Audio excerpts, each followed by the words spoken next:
So welcome, Brian Merchant, author of the book Blood in the Machine, former LA Times columnist, and now really, I think, an important voice. I'm not sure I'd call you an AI critic, Brian, maybe. A year ago, you were an AI Luddite, and I want to talk a little, I want to probably start there. Are you still a Luddite? And in fact, what does it even mean? And maybe what's changed in a year for you when you observe what's going on in terms of this moment and the impact of AI on our workforce and jobs and so on. That's what we're going to cover today. And we're not going to talk much about tariffs or recession, so I'm not sure why we named the session that. And we will talk a little bit about recession because Brian and I think, share a point of view around what's going to happen because of the recession as relates to AI. But let's go back to go forward, Brian. Are you still an AI Luddite? More than ever, I'd say. And thanks for that intro, Greg. Good to be here. And I saw some folks dropping some Luddite chatter and Blood in the Machine related chatter in the chat over there. So thank you for that. Yeah, so a Luddite, as we kind of explored last time, isn't somebody who doesn't understand technology and is a reactionary about it and wants to smash it just because they don't get it, they don't understand. The Luddites were and are, because I continue to claim the mantle, and I know a lot of people do. They're workers who understand quite well what's happening to an industry, perhaps because they are themselves technologists or they use technology in their daily lives. The original Luddites, of course, were cloth workers who used the high-tech machinery of their day to produce cloth garments in England. And when the Industrial Revolution came along and industrialists and factory owners and merchants and middlemen started using certain pieces of technology to automate their work even more, to speed it up, to organize it, and build factories for the first time. They did so explicitly at the expense of the cloth workers, who were a large portion of England's trade. They pushed down wages. They made cheaper goods, the factory owners and sort of the factory class of the early Industrial Revolution. They employed child labor. They employed precarious labor. They disrupted sort of the norms and standards in quite a violent way. And the Luddites rose up after a long time of petitioning for middle ground, basically saying we need standards, we need protections, we need minimum wages, we need all these things, and getting laughed out of Parliament at the time and time again.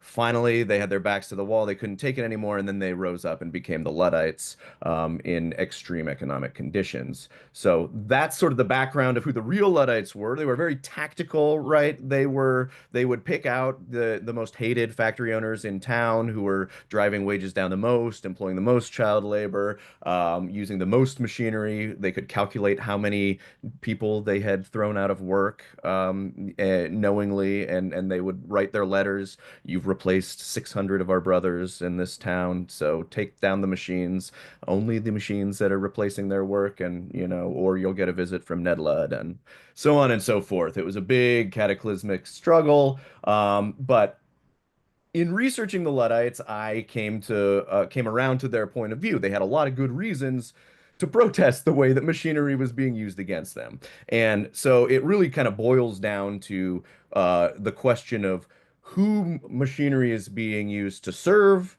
and who it is being used to harm, right? And we don't have a lot of input at this particular moment into that broader question. And so a lot of people are becoming Luddites anew. For instance, artists, translators, graphic designers, illustrators, some coders, because a lot of times AI is being used to put pressure on their jobs, and in ways that they have no control over. And so I think, yeah. Yeah, so I'm gonna go back though first. Yeah, I Did can the keep did the going, Luddites Phil. achieve anything? I mean, did it work? Did they, all their protests and all their shenanigans, so to speak? That's one view of it. Did it actually generate some legislation, perhaps that was helpful? Yeah, I mean, it was a long term. So their immediate movement was crushed violently Right. by the state. They sent in the troops. They made it, the Parliament and the Prince Regent at the time made it a crime punishable by death to be a Luddite, to break a machine. Just to break a machine, you could be hung. And so dozens of Luddites were hung. The rebellion was sort of put down by force by this huge occupying army, the largest occupying army ever sent into England, with 30,000 troops, I think. So it was put down by force. So that movement actually, failed in terms of if you're looking at a battle, who won the battle, not the Luddites. But a lot of prominent Luddites went on to get involved in reform movements, in organizing, and became instrumental in directly inspiring or change, or inspiring people that would go on to reform things like child labor law, reform, allow unionization, which was illegal. Big ingredient in the Luddite uprising was that there was no other recourse. They couldn't organize a union at the time, otherwise the state could arrest you. So they got that rolled back, and they left this big cultural imprint, like Okay. Franken, Luddite text, and all this other stuff. So Got yeah. it. So just to bring it forward, one of the AI companies published some research recently. I think it was Writer AI published this research, Brian, that said that I think it was Gen Z. Maxwell, you probably know this if I get it wrong. I think it was Gen Z, and their research was actively sabotaging some not insignificant percentage. It was like 30 or 40% of Gen Z. We're seen to be at least self-reported, I guess. We're sort of actively sabotaging the deployment of AI inside the organization. Is that sort of surprising to you, or is this a modern day example of what you're talking about? I think it's absolutely a modern day example of what we're talking about, because Gen Z is in sort of this unique position to they've seen enough of what sort of the last generation of big tech kind of wrought, right? Like they are living with sort of the long tail of decisions that were made, a decade and a half ago, with Facebook and social media sort of concentration. And they understand pretty well a lot of the inherent sort of toxicity in sort of just the big tech apparatus in general, and how that might affect their lives. So I think they're primed to be Hmm. much skeptical about what rolls out. And then the way that generative AI was rolled out, again, it's you see this, it has in common with sort of the way that technology was rolled out 200 years ago, in this very sort of top-down kind of way. OpenAI is calling the shots, Google's calling the shots. And I think people were inherently distrustful of this mechanism of sort of, well, who's building this stuff, and why? And it really hit a lot of sort of key communities, like artists and writers, who said, hey, like, I didn't sign up for this. Like, I didn't, my work's being used in this data set, and I'm not getting anything out of it. I didn't consent. I don't get compensated. And so you had these communities that were quite influential really sort of rise up against AI early. And then that sort of also colors sort of the cultural parameters of how Hmm. AI, and then as it leads into other industries now, I think, yeah, Gen Z is like, I don't know about this. Like, I'm looking at AI like companions and the vision being sold by Mark Zuckerberg. That doesn't sound great. Like, I'm looking at, what's happening to jobs, and maybe I'm having trouble getting a job because a lot of entry level work is being consigned to AI systems now. So yeah, I think they have a very good reason to be distrustful, to be anxious, or to openly sort of resist this stuff in some cases. Yeah. The weird thing I find though, Brian, is that um, there's this resistance yet acceptance at the same time. I'm just thinking about Waymo in San Francisco, right? A lot of backlash against autonomous driving a year or two ago, as I remember. People putting cones on the top of the car to disable the cameras or the lidar or whatever. Yet I think Waymo now has taken 16% market share from Uber and Lyft in San Francisco, because in many cases, and for many riders, including women and including people late at night, it's a better solution than Uber. So I always struggle with the fact that we resist and we buy at the same time, right? And maybe that's the history of these technologies, and that conflict.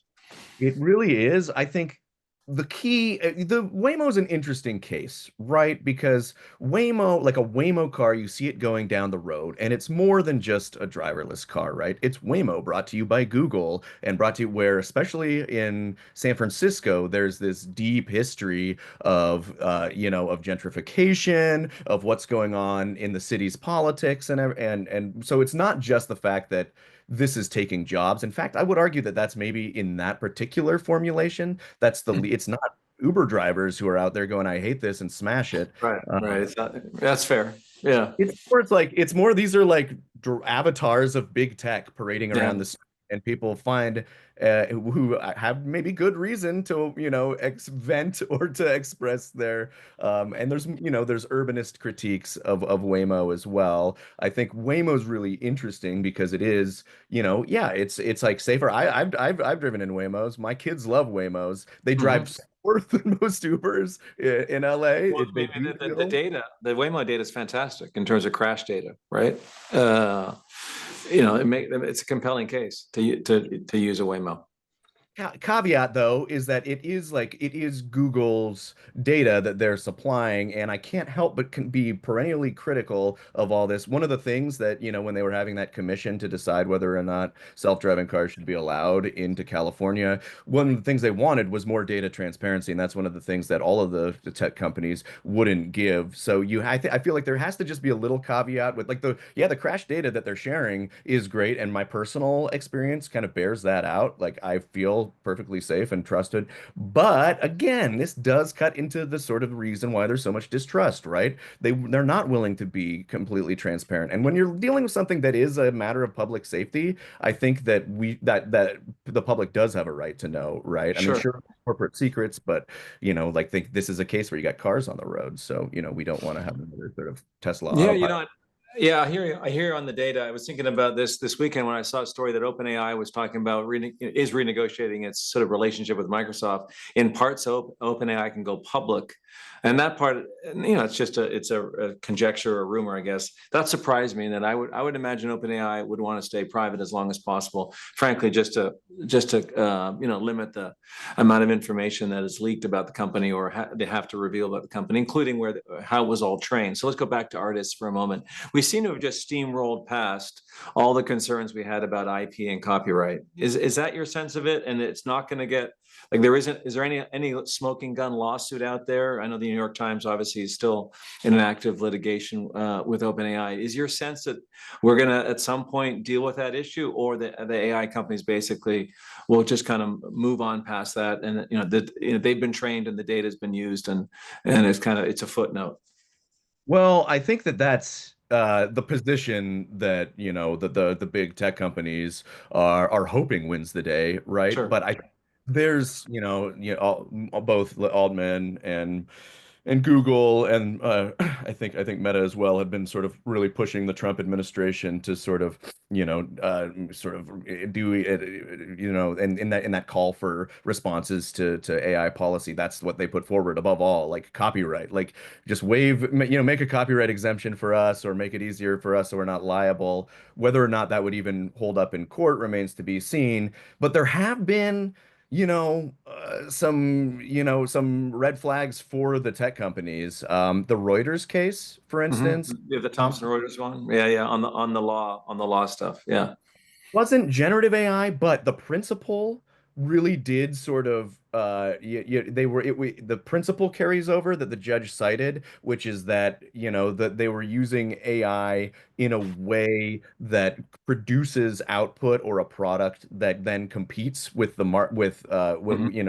with the market, and in a way that's disadvantaged, that poses a disadvantage to the To the creators. source. To the source. Yeah. Yeah. That I feel like that's just as true, if you're talking about, output for Midjourney or ChatGPT, and and artists are trying to now compete with this market where there's all of this AI generated stuff that different businesses or editorial outlets can use to instead of hiring an artist. So it is competing with their work. Same with copywriters. So it is I really do think that it could go either way. We could see copyright cases are always a little bit weird and they can be subjective, but I think that that's still very much an open question. And just the fact that the artists, including Carla Ortiz and Kelly McKiernan and some others who are leading the class action lawsuit, that it went to discovery. So the judge had said like this, carries enough water to let it go on. So it's definitely not a done deal yet. Yeah. Okay. I want to go back to a job. I want to start talking about jobs, and Okay. I want to start by going back to what you said around the rise of the machines and industrial revolution, because you said it had a significant deflationary impact on wages and no doubt product prices, meaning it became much cheaper to make all those products and therefore created a much bigger market. That's what I feel we're about to enter into in terms of the next 5 or 10 years, and yeah, a few people are talking about it, but I just feel like we're not talking about it enough, which is potentially a significant deflationary kind of pressure or impact on almost all of knowledge work. And that doesn't necessarily mean job loss. It obviously will in some cases, and certainly job reinvention and so on. But it just at a macro level, is that what you feel is about to happen? Like this sort of significant deflationary kind of pressure? Yeah, I mean, so talking about the macro level is always hard. I'm not an economist and I'm not, but what I do is talk to people impacted with AI all of the time. And I have and I feel like in fact, salient to this discussion, I've just started this project last week. I don't even know if I mentioned it to you yet, Greg, but it's called AI Killed My Job, right? It's a little tongue in cheek, but last week I started soliciting sort of testimonials from people because I think at this point, like we are not doing enough to sort of catalog or understand the nature and scope of these changes, because it's not, showing up in all of the sort of, the baseline jobs data yet, right? So we're having, sort of mixed signals. There's this Danish study that came out on the labor market in Denmark that found, but they looked at I mean, they looked at like tax accountants and they looked at some professions that maybe were originally targeted, by sort of the enterprise AI push, and they found that, well, like it hasn't led to much job loss yet. Kind of specific. Denmark, different labor market, a lot of protections, very different here. But like, what about like knowledge work and creative industries where you don't need things like reliability? AI still struggles with Mhm. producing reliable output, right? But you don't need a piece of art to be reliable for it to work in your PowerPoint if you're a corporation, right? You Yep. don't Yep. need a sentence of marketing copy to be reliable. So I think we're seeing some disruption there. And I would broadly agree with you. I don't know that we're going to have millions of jobs lost. I would say we're going to have millions of jobs rearranged and some very crucial jobs lost. Some Mhm. very crucial industries really suffering, and not just industries that, well, maybe they can find something else to do, but industries that I think that a healthy society, like we want to have a certain number of artists and illustrators that can make a living doing that kind of thing, right? Journalists, hopefully, certainly.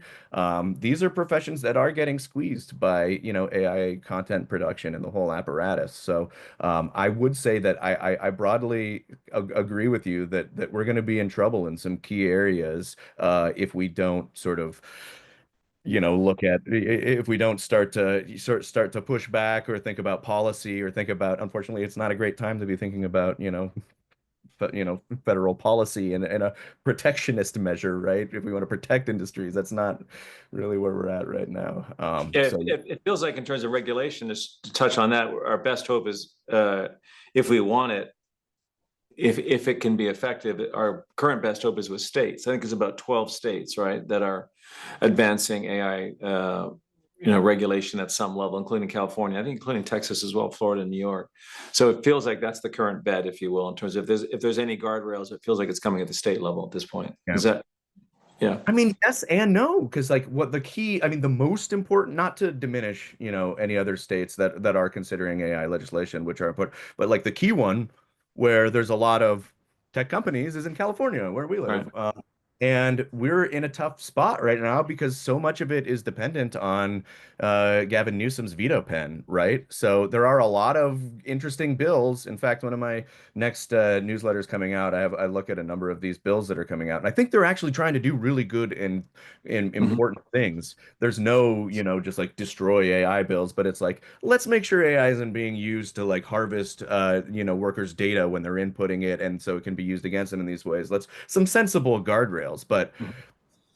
Gavin Newsom vetoed most AI or threatened to veto most AI related bills that came through last year. And that was before I think the Trump victory caused a sort of a bit of a political recalibration where he's kind of swung a little bit more to the center. So I am skeptical that we can get great AI laws. I mean, maybe we can get some here, but like there's still the capacity to do it. And we'll certainly, I think, see efforts in different states. Yeah. Yep. Um, so you talked about certain roles or jobs being crucial, and so the implication there, I think, of what reading between the lines, you mean sort of crucial to the health of society is not just its productivity output, but obviously from a creative perspective. Just say more about that. And haven't the people in those kinds of jobs always faced sort of a hard way to make a living? I'm not saying just because it's got harder, it's okay. But Yeah. like, isn't that the struggle of the artist? I don't know. Yeah, I mean, it is, but we would think that we would want to, try to make it, try to reverse course, not continually sort of put new obstacles up to their ability to do this. But I would argue that even beyond artists, beyond, beyond writers, I think we are now, at the point where there is a real danger of, of other sort of more, I guess you would say, just straightforwardly. So that I think a society needs artists. I think it for the health of our collective thought and understanding the moment and the humanism of where we're at. I do think we need artists, but sure, certainly most people would think that you need journalists, right? People who can give us good information about who might be corrupt at a given moment or what backroom dealing is going to alter sort of a legislation or the state of play and policy. Or you need good journalists, and AI isn't directly like automating those jobs, but it is deteriorating the conditions for them for the same For reason sure. that For I sure. touched on earlier. For I was the tech columnist at the LA Times, and our tech billionaire owner got rid of a third of the paper, and then started using AI products. It's not a one-to-one replacement, but he's like, Mhm. the thinking is clearly, can I make up some of the value here? Yeah. BuzzFeed did the same things. They got rid of BuzzFeed News, and then Yeah. Yeah. put started doing AI quizzes instead. So and it's, even in look at Doge, what's happening with Doge in the federal government. A lot of those cuts are being justified by the AI first strategy or by the AI chatbots that the new sort of, Doge leadership is embracing and having written. And I've also spent a lot of time talking with some of the folks who've been laid off from those positions, like at 18F, at the GSA, the General Services Administration, and they have seen the tools that were put into use, and they're like, don't get me wrong, like I think AI can do a lot. It cannot do this job yet. It cannot. Yeah. Sure. I am being shown the door on this justification. So I also worry about a lot of that happening too, people getting carried away in many different ways, or Oh, I mean, the I think that's happening in corporate America, right? I think executive team CEOs have inflated expectations of AI. Like I hear a lot, well, AI can do that. Well, AI can't do that.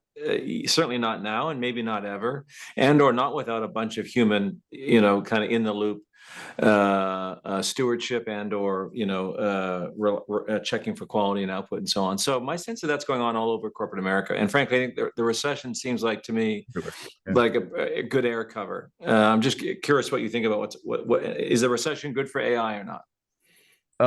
I mean, that's a hard question to answer. I think it's Yeah, I think it's going to accelerate these trends that we've been talking about a little bit. I think it's going to give justification to management and CFOs, or it's going to make rush the decision along in a lot of cases. I don't think that it's going to necessarily be like, oh, now they can just do it with AI. As we're saying, I think it's gonna tangle up. It's gonna make people less likely to hire more people. It's going to, change that calculation.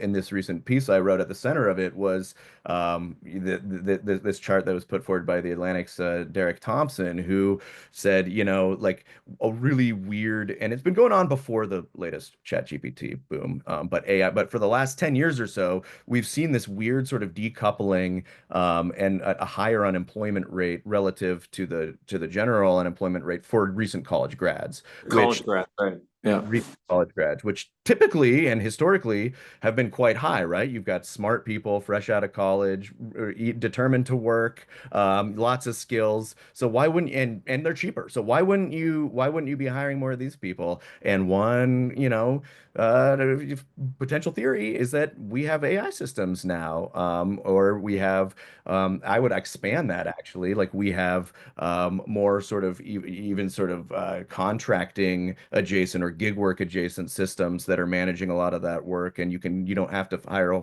full-time employee.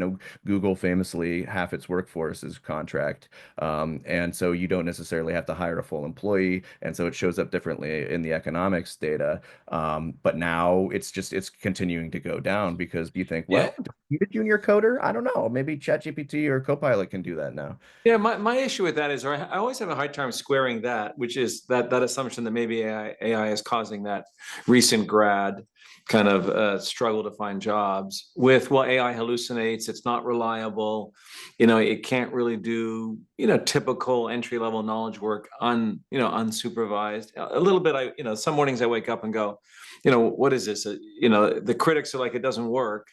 And then but it's taking our jobs already. Like, you know what I mean? Like, what's Yeah. going on? Is it taking our jobs, or is it just we think it is? I don't Yeah. know. Yeah.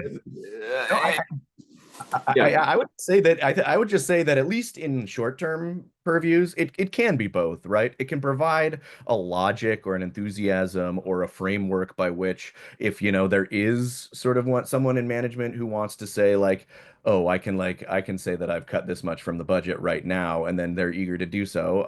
Then and if they're not particularly as invested in the long-term health of the company, or they're less scrupulous or whatever, then you can imagine that happening. Again, like it's really hard to get data on all this stuff, but I think that, again, like sort of the stuff, the Doge stuff is an interesting example where you have it's more the framework and the idea and the logic and saying we can automate and we're going to do it, and this is why, and it's sometimes it can't really, so but then to your point, we should, in a few years, that should be pretty clear, right? In right. 5 years, Yeah, yeah, if the companies start seeing losses, or there's lots of lawsuits piling up, or customers are furious, or so it's an interesting time for that reason, I think. yeah, I think we're seeing the same thing in education, right? There was a New York magazine.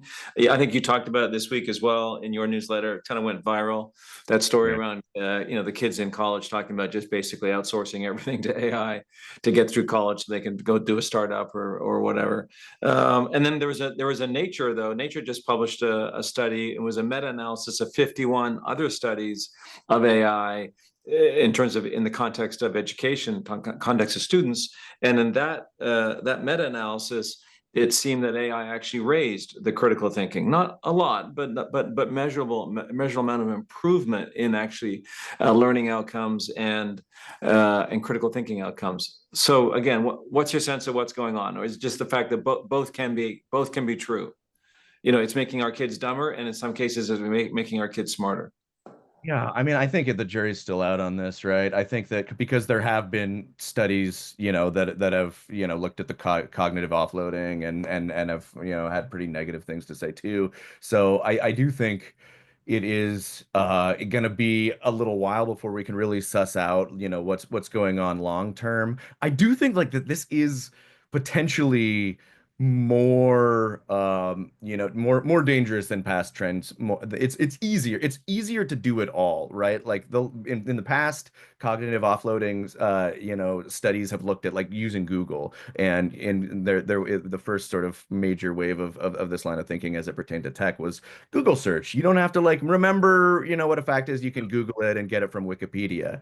Um, having a a ready-made essay auto-generated for you at the after the result of a similar search is an order of magnitude Oh, I think absolutely. higher. I think this is the cognitive offloading mother of all tools, right? Yeah, It's got to yeah, be. I mean, yeah, it makes GPS look like insignificant in terms of we all cognitively offload right to our smartphones for our directions, and that part of our brain is basically atrophied. I mean, that's what we seem to be learning. This seems to be yeah. like you could cognitively offload pretty much everything, right? Yeah. I mean, and that's honestly as a father of two kids and thinking about the future, and I think a lot of people were kind of struck by this because of this particular piece. He also the author like really found some great examples of people who were giving him quotes about, quite callously. So I don't know how representative they are of the average student and, but it does, produce more of a worrying sort of effect if that For if sure. it's true. If even 80%, if even half of all students, right? If 50% of students are just doing this and they are sort of outsourcing the critical thinking that goes into sort of developing an argument, finding evidence, you thinking something through, then I do think, we are in some trouble. And you can kind of see the cynic would say that this is paving the way for kind of exactly what a lot of the big tech companies would like to see more of, people who are eagerly inputting more data into their systems to get Right. output that is then necessary or requisite for their jobs. And it's kind of been narrowed and streamlined. Yeah, yeah. No, And listen, I worry about this a lot actually. Inside of my own company, which is I don't want people just freeloading on AI. I really do worry that we like shortcuts. We want to get our work done and get home and go to yoga, walk the dog, whatever. Watch Netflix. And yeah, so yeah, I get it. We all want shortcuts, but I worry a lot about too many people just kind of taking that kind of frankly lazy approach, which is the cut and paste. AI is smart. It's so easy to be deceived by AI because it just sounds so smart and it sounds so confident. And we're being told, super intelligence, AGI, or we're being told this thing is going to be so smart, clearly smarter than us. I think it's the fastest way to get laid off, though. yeah, maybe. But we also, I think, have to add that like all of this is happening into an economy that has been, especially the digital economy that has been developed for decades now, to want massive productivity. It wants us to be fast. It wants us to Sure. be, so the ChatGPT seems to like, oh, finally, I can keep up. I can produce all this Right. stuff. Right. I, so it will be, I certainly don't think it's an intractable problem. I think that we find ways to put up some friction or some there was a group of like Stanford researchers I think and Common Sense Media that sort of called for like an outright ban on AI chatbot companionship for like under 16 or something Mhm. like that just because yeah you could how do we develop that sort of like rigor in thought at some point and then like find the ways that we can yeah find locate productivity gains and things like that with the tool. Yeah, it's a wild world there. Yeah, it feels like we're yet again in a moment where um, big tech will extract the economic value as they should, meaning they're profit maximizing organizations, and that the downstream costs will be borne by others. Yeah, yeah.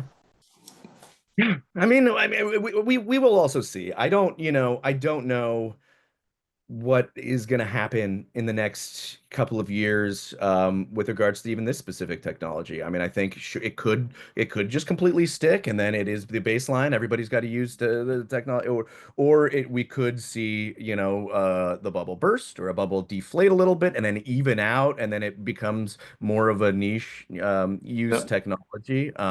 So there's so many questions right now. I think in that what like the landscape will even look like a year from now. I Yeah, don't think I think you're right around this timing, meaning we'll know in a couple of 3 years if it's general purpose technology, as you said, sort of widely used, almost required, right? You can't really, not use it, or if it is more of a specialized or a niche, for lawyers, for coders, whatever. So certain parts of the economy are kind of going along on AI, and the rest of us don't need it.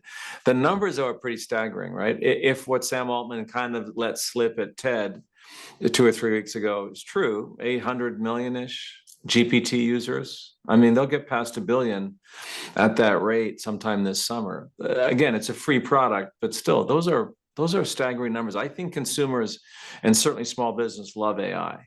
I think it's struggling in the large organization. I think AI in the enterprise. Maybe that's the best thing, meaning it's going slower, and I think than the AI companies want. When you think about AI inside of larger organizations, I think just everything's getting in the way: change management, anxiety, lack of training, stuff like that. And maybe that's just going to, frankly, buy us some time to figure it out. Could be. Yeah. The other thing I mean, it's just also an open question as to how like the businesses themselves end up being structured, because right now, like if OpenAI has 800 million free users of Chat, then it is losing a lot of money because Correct.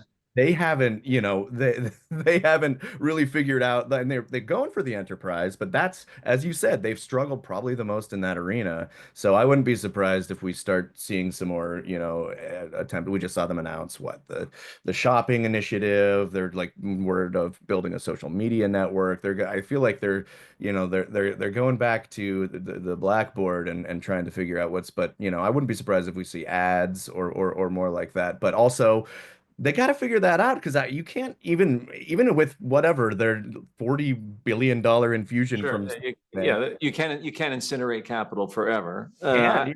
So Yeah. yeah, Yeah, no, yeah. it feels like we're hoping for the cure for cancer. What we're going to get is a better way to shop, at least in the short term, because there's money there. And on the consumer side, it makes sense, right? Travel, shopping, kind of obvious consumer services that they can probably find ways either to use ads or use kind of transaction revenue or whatever it might be. On the enterprise side, my sense of what's going on, Brian, is this whole idea of agents, and they've been overhyped all year. All we've heard about is agents, and most of them aren't ready for prime time, don't really work. But they're coming in some form. My sense of why is because you can bypass the human. I think humans are in the way right now, frankly, of AI deployments because they're not trained and they're anxious and they're not sure should they really be doing it. And I think agents basically, in a way, sidesteps humans at some level. I think it's also a chance for big tech to change the business model. I think OpenAI made a huge strategic mistake. They $20 a month, and they set the floor and the ceiling at 20 at the same time. And for inside the enterprise, if these systems are that performant, it's worth a lot more. And so when OpenAI talks about agents, they talk about charging between 2,000 and 20,000 a month for an Right. agent. It's Yeah. basically a chance to kind of reset the business model, I think, for them, and others will follow if it works. I don't know if it's going to work because to me, it's still software, and almost all software pricing tends to go down, not up. But this idea of pricing agents as some percentage of the human is sort of, I Yeah. think, what's going on there is, I think, an attempt to figure out a much more lucrative enterprise model. Yeah. To your point, at some point, even the Saudi money runs out, uh, and there's got to be a return. Yeah. So, And yeah, oh yeah, I was just gonna add that I have a similar take on that, but maybe just like a little bit more cynical, is that like I mean, I think that they know unless they do ads, unless they do a social media network, unless they do get into shopping or whatever, which they well could, then they do have to do enterprise in one way or the other, whether it's through the API or whether it's through, and they've tried, first they tried, a premium tier, they tried Teams, and and this to me, it's like a way to sort of rebrand a service like, oh, the agents, and now it's going to be more specific because they did get a lot of cycles of kind of like, oh, is the ROI worth it? Maybe not. And then, they had some high profile clients like Klarna kind of, go back to using more people. So I think that's especially while they're trying to solicit these enormous rounds from SoftBank or, the Saudi sovereign wealth funds or whatever. I think they have to have this promise in the sure. wheelhouse in one way or Yeah. another. So, Having said all this, my team, there's about 30 of us at Section, Brian, are much more productive this year using AI. hmm. So from my perspective, I don't want to hire anyone who's not minimum AI proficient, and Uh-huh. ideally more than that. I want them really to be AI curious. We're in a language intensive business, right? Yep. It's brains converted into content in some format in terms of consumption formats, and AI is a superpower for us. And so, I want everybody whatever happens the next decade, I want people giving themselves the best chance, right, of relevance and professional relevance. Yeah. And so, I don't want to discourage anyone from figuring this out. I'd be curious if you agree. I mean, are we Luddites to the point of we're not going to use it, or we need to arm ourselves with our own AI capabilities? How do you think about it? Yeah, I mean, I think that there's different ways to approach it. I certainly, the key concern of the Luddite is a question of having a seat at the table, right? If you are empowered to use the technology in a way that you feel strengthens your position or your community, especially, if it's not damaging your community, then great. If you're in an industry where using this stuff, is maybe a little bit more question. It's funny, I'll also point to folks to this CJR, this Columbia Journalism Review survey that just came out today that I participated in, and you'll see the whole range of responses about how journalists use ChatGPT. And now, as a tech writer, I've been a tech writer, tech journalist for boy, almost 20 years now, 15, 20 years. And this is a time where I really have not integrated it into my workflow. But it's because a journalist shouldn't always be as productive as possible. Sometimes you have to slow down and kick the tires and ask and use your. So I went through the process. I asked myself, what would I want to automate? What part of the journalistic process would I Mhm. want to, what could I do? And I kind of found that the things that I could do were pretty low hanging. I mean, some people use it to catch typos, or proofread. Some people use it to write the headline or do revisions. And to me, especially as like sort of a columnist and a writer, like that's part of the writing process. I don't know that I want to outsource that or optimize that or automate that. I would rather think through these changes. I think that's good for, again, maybe I'm doing critical onloading by neglecting to do that because I just found for me personally, yeah, I use the tools, I understand them, I experiment with them, and I don't want to incorporate it into the journalistic process because I still think there's things that a human should do and a human should do perhaps wholly. So as long as and it's not that I would reject anybody using this technology at all. It's that we want to empower people to either be in a position to make a decision that you made or make the decision that I made and not have it be sort of life or death. And right now we have a difficult situation where if someone's like, you know what, for me, I don't want to use AI, but then I'm going to get canned. Maybe that's not where we want to be.